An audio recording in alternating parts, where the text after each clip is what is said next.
students, how are you? I hope you all are very good. Today I am going to teach chapter 17 of class 8. The name of the chapter is the stone cutter. ज़रूरी नहीं है हम अगर हमारी सारी इच्छाएं पूरी हो जाएं तो तब भी हम खुश रहें, ऐसा ज़रूरी नहीं है। ये बात इस स्टोरी से प्रूफ हो जाती है। So let us start the story. Once upon a time there lived a stone cutter. एक बार एक स्टोन कटर रहता था, पत्थर काटने वाला। He went every day to a great rock in the side of a big mountain and cut out slabs for building houses. और वो एक बड़े से चट्टान के पास जाता था, बड़ी सी पर्वत में, और वहाँ पर जो है छोटे छोटे टुकड़े वो काटा करता था बिल्डिंग बनाने के लिए, मतलब घर बनाने के लिए। He was an adept and skillful workman who had plenty of customers. वो बहुत ही कुशल और स्किलफुल वर्कमैन था और उसके कस्टमर से खुश रहते थे। For a long time he was happy and contented and asked for nothing better than what he had. बहुत लंबे समय तक वो बहुत खुश था और उसे कुछ भी ऐसा नहीं चाहिए था, कुछ भी इससे ज़्यादा नहीं चाहिए था, क्योंकि वो जैसा था वो उसमें खुश था। In mountain where he cut stones dwelt a spirit which now and then appeared before men and helped them to become rich and prosperous.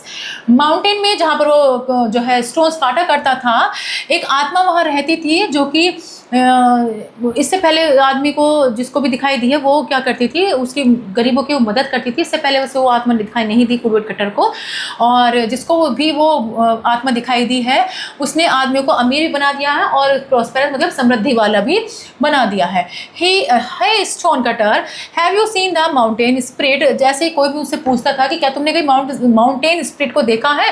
The other villagers asked him often, कई बार गांव के लोगों ने उससे पूछा करते थे, क्योंकि जिस पत्थर को वो काटा करता था, इस पर्वत पर वो जाता था, उस पर ही रहती थी वो। No, he would shake his head with a disbelieving air as he had never seen this spirit. और वो अपने सिर को मना में ऐसे इस तरह से मना कर दिया करता था कि जैसे वो है ही नहीं, कोई चीज़ ऐसी होती ही नहीं, ऐसे करके वो मना कर दिया करता कि नहीं, मुझे नहीं दिखाई दी। One day the stone cutter carried a large stone to the house of a wealthy man. He saw many beautiful things of which he had never even dreamed in his house. एक दिन जो stone cutter था वो एक बड़ा सा पत्थर एक बहुत ही अमीर आदमी के घर में लेकर जा रहा था। तभी उसने बहुत ही सुंदर सुंदर चीज़ें उसके घर में देखी। इससे पहले उसने ऐसी मतलब सपने में भी उसने इतनी सुंदर सुंदर चीज़ें नहीं देखी थी, लेकिन उसके घर में उसने बहुत सुंदर सुंदर चीज़ें देखी। Suddenly his daily work seemed harder and heavier to him, और अचानक से उसका जो डेली वर्क था वो अब उसे हार्ड लगने लगा और भारी लगने लगा था। When he returned to the mountain side, he sighed and said to himself, "Oh, if only I were a rich man and could sleep in a bed with silken sheet, how happy I would be." और जब वो mountain side की तरफ मुड़ा तो उसने आहसी भरी कि काश मैं भी इतना ही अमीर आदमी होता और एक सोने का एक ऐसा बेड होता जिसके अंदर सिल्क की शीट्स होती, मतलब उस पर चादरें ऐसी बिछी हुई होती, तब मुझे कितना मज़ा आता। काश मैं भी ऐसे इतना ही तो मैं भी इतना ही तो मतलब मैं कितना खुश हो जाता अगर काश मेरे पास भी ये सब चीज़ें होती। A voice answered him, your wish is here, a rich man you shall be. एक आवाज़ उसे सुनाई दी कि ठीक है तुम्हारी इच्छा पूरी हो जाएगी। At the sound of the voice the stone cutter looked around but could see nobody. इस आवाज़ को सुनकर उसने चारों तरफ देखा स्टोन कटर ने, लेकिन उसको कुछ भी दिखाई नहीं दिया। Thinking the voice to be fragment of his imagination, he picked up his tools and went home. उसकी आवाज़ को जो उसे सुनाई दी थी उसने सोचा कि शायद ये मेरी कल्पना है, मेरी इमेजिन है, इसलिए मुझे आवाज़ सुनाई दी है, और वो अपने औजार को उठाकर अपने घर की तरफ चल दिया। But when he reached the little wooden, लेकिन जैसे ही जब वो अपने छोटे से लकड़ी के घर में पहुंचा तो जहाँ वो रहता था वहाँ पर उसे एक अमेजमेंट, एक बहुत ही अजीब सी चीज़ दिखाई दी। इन प्लेस ऑफ हिज हट stood a stately palace filled with splendid furniture. The most splendid of all was the bed. और तभी उसकी जगह उसे एक बहुत ही सुंदर सा महल वहाँ खड़ा हुआ नजर आया जिसमें कि बहुत ही कीमती फर्नीचर लगा हुआ था, और उससे भी ज़्यादा कीमती था वो बेड जिसकी उसने कल्पना करी थी। ही नियरली जम्प्ड विद जॉय, और बड़ी खुशी के साथ उसमें कूदा while enjoying his new rich life. अब वो क्योंकि अपनी नई अमीर लाइफ में मज़े कर रहा था, ही सून फॉरगेट हिज ओल्ड वन, और अब वो अपनी पुरानी बातें सब भूल गया था। Time pass and it was summer, दिन गुजरते गए। एक दिन गर्मी का मौसम था, दिन गुजरते गए, गर्मी का मौसम था। तो एक दिन क्या हुआ, सन इतनी तेज तरीके से आग बरसा रहा था, इतनी बुरी तरीके से चमक रहा था कि एक सुबह जो है उसे ऐसा लगा, स्टोन कटर को ऐसा लगा कि उसे सांस लेने में भी बड़ी दिक्कत हो रही थी, उसे बहुत अजीब बहुत परेशानी सी उससे हो रही थी, इतनी गर्मी पड़ रही थी। तो इन अ डल मूड, बड़े ख़राब से मूड में उसने सोचा कि शायद उसे अपना कुछ मनोरंजन करना चाहिए, और उसने जो अपना कर्टेन था उसे थोड़ा सा हटाया और उसमें से झांकने लगा। जैसे जब वो झांकने लगा तब उसने देखा कि सड़क पर एक छोटा सा रथ गुजर रहा है और उसे नौकर खींच रहे हैं, और नौकर ने ब्लू सिल्वर कलर की ड्रेस पहनी हुई है। और उस कैरेज के अंदर, उस रथ से के अंदर कौन बैठा है? एक राजकुमार बैठा हुआ है। ओवर हिज हेड, उस राजकुमार के सिर के ऊपर से एक गोल्डन जो सुनहरी जो धूप थी, उससे बचाव के लिए एक ने छाता पकड़ा हुआ है, जिससे कि उससे बचाव हो सके, सन की रेस से बचाव हो सके। छाता उसके ऊपर पकड़ा हुआ है एक ने। Oh, if I were only a prince, at the stone cutter to himself as the carriage vanished around the corner. Oh, अरे काश मैं भी राजकुमार होता, स्टोन कटर ने अपने आप से कहा। तो जो कैरिस वेनिश अराउंड होकर, जैसे ही मतलब वो जो सीन उसने देखा था कि कोई एक राजकुमार एक रथ पे बैठा हुआ है और सैनिक उसके चारों तरफ चल रहे हैं और एक छाता पकड़ा, जैसे ही वो सीन उसके आंखों से ओझल हुआ, कॉर्नर में को गया, तभी उसने सोचा कि काश मैं भी ऐसी होता, if I could go in such a carriage, मैं भी ऐसी रथ में कैरेज में जाता, and have a golden umbrella, मेरे पास भी गोल्डन अम्ब्रेला होता मेरे ऊपर, और तब मैं कितना खुश होता। The mountain spirit answered, mountain spirit ने आंसर दिया कि तुम्हारी इच्छा पूरी हो जाएगी, तुम राजकुमार बन जाओगे। स्टोन कटर राजकुमार बन गया। Before his carriage rode one company of men, and another behind it servants dressed in scarlet and gold bore him along, and a sun umbrella was held over his head। और इसी तरीके से एक रथ उसके कुछ आदमियों का ग्रुप उसके आगे चल रहा है और एक आदमी का ग्रुप उसके पीछे चल रहा है उसके रथ के, और एक ने अम्ब्रेला उसके सिर के ऊपर पकड़ रखा हुआ है, जिससे कि धूप उसे ना लगे। Everything his heart could desire he received without any effort। अब उसकी कुछ भी इच्छा नहीं थी, उसे सब कुछ मिल गया था बिना किसी प्रयास के। Yet it was not enough, लेकिन अभी भी वो खुश नहीं था, अभी भी वो काफ़ी नहीं था। He looked around for something else to wish for, and when he saw that in spite of the water, अब उसने कुछ और इच्छा के लिए उसने अपने चारों तरफ देखा, और जब उसे अपने चारों तरफ देखा तो ही सा इन स्पाइट ऑफ वाटर के बजाय ही पोर्ड ऑन द ग्रास, उसे देखा कि घासों पर पानी डाल रहे हैं, उसके बावजूद भी जो सन की रेज हैं वो उसे झुलसा रही हैं।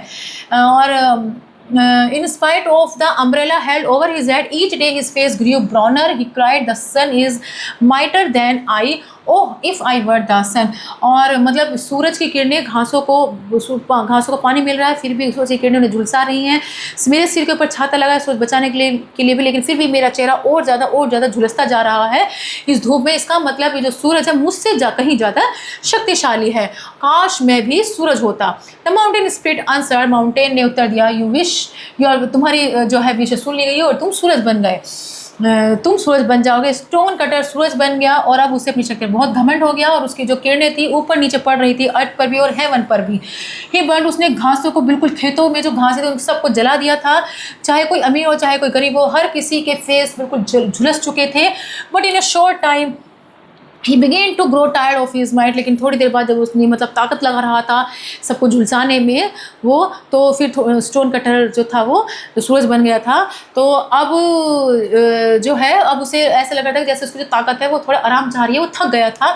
So when a cloud covered his face, इसलिए एक बादल ने उसके फेस को कवर कर लिया, and hid the each earth from him, he cried the cloud is mightier than I, और उसने उसके फेस को कवर कर दिया और अर्थ को छुपा लिया, उससे सन से उस अर्थ को छुपा लिया। क्लाउड उसके मुँह के आगे अड़ गया था, वो चिल्लाया, the cloud is mightier than I, यानी कि जो क्लाउड है ये मुझसे ज़्यादा शक्तिशाली है, काश मैं बादल होता तो मैं सबसे ज़्यादा शक्तिशाली बन जाता। माउंटेन स्पिरिट ने ये आंसर किया कि तुम्हारी इच्छा पूरी हो जाएगी, तुम्हारी बात सुन ली गई है और तुम क्लाउड बन जाओगे। और जैसे ही वो क्लाउड बना, उसने सन और पृथ्वी के बीच में वो आ गया, और क्लाउड ने सन की बीम को पकड़ लिया और उसके पकड़े रखा, और अर्थ की हरी घासें दोबारा से उगाई, फूल खिलने लगे। लेकिन इतना ही उसके लिए काफ़ी नहीं था।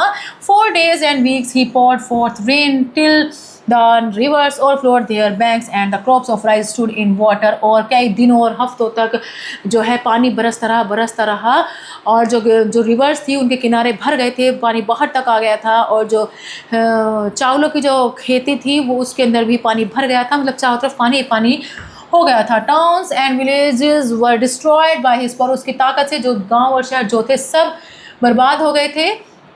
Only the great rock on the mountain side remained unmoved. सिर्फ कौन बचा था? जो माउंटेन थी वो बिल्कुल भी नहीं हिली थी. The cloud was amazed at the sight and cried, "Is the rock mightier than I?" इसका मतलब बादल से भी ज़्यादा वो जो क्लाउड था उसे अचंभा हो रहा था. उसने कहा कि शायद ये जो माउंटेन है बिल्कुल भी नहीं हिली. इसका मतलब जो माउंटेन है ये मुझसे कहीं ज़्यादा शक्तिशाली है. ओह, if I were a rock, काश मैं रॉक होता. द माउंटेन ने आंसर दिया कि माउंटेन स्पिरिट ने आंसर दिया कि तुम्हारी इच्छा सुन ली गई है और तुम क्या बन जाओगे? रॉक बन जाओगे. He instantly turned in a rock and gloried in his power. अब जो है वो तुरंत ही वो उसमें रॉक में बदल गया और अब उसे बहुत ही घमंड हो गया था अपनी ताकत पर. प्राउडली ही स्टूड, वो बड़े गर्व से खड़ा हुआ था. Neither the heat of the sun nor the force of the rain cloud move him. अब ना तो कोई सर्दी की कोई सूरज की गर्मी और ना ही कोई बादल जो है मुझे हिला सकता है. This is better than everything. ये इन सब में सबसे अच्छा है, उसने अपने आप से कहा. But one day he heard a strange noise at his feet. He look down to see what it was. लेकिन एक दिन उसने एक अजीब सी आवाज़ अपने पैरों में सुनी. उसने नीचे की तरफ देखा तो देखा ये क्या था. ही सा अ stone cutter driving stools into his surface. जो है उसने देखा कि एक स्टोन कटर उसके सरफेस के अपने टूल से उसके सरफेस को क्या कर रहा था, मतलब उसे तोड़ रहा था उसके पैरों की तरफ से, सरफेस की तरफ से. ही वेल्स इन पेन, उसे दर्द हुआ. As a great block broke off and fell upon the ground. एक बड़ा सा पत्थर उसके अंदर से अलग होकर नीचे अलग हटकर टूट कर गिर गया. ही क्राइड, वो चिल्लाया. Oh, if I were a stone cutter again. Oh, काश मैं दोबारा से स्टोन कटर बन जाऊं. The mountain spirit answer. Mountain spirit ने आंसर दिया, तुम्हारी इच्छा सुन ली गई है और तुम दोबारा से स्टोन कटर बन जाओगे. And he became a stone cutter again. He again took up his trade off stone cutting. दोबारा से वो स्टोन कटर बन गया और अब वो दोबारा से उसने स्टोन को काटना शुरू कर दिया. वही काम उसे दोबारा से शुरू कर दिया. His bed was hard. उसका जो बिस्तर था, बेड था उसका, वो हार्ड था, सख्त था. खाने की कमी थी लेकिन फिर भी अब वो सेटिस्फाई था. अब उसे कुछ और चीज़ की, किसी भी तरह की किसी चीज़ की अब उसकी इच्छा नहीं रही. He was happy at last. और अंत में वो खुश था. तो देखो बच्चों, जो हमारे पास है हमें उसी में ही खुश रहना चाहिए और उसी में ही अपने आप को सेटिस्फाई रखना चाहिए. I hope you have learn to this chapter very well. Will meet in next class. Goodbye and thank you.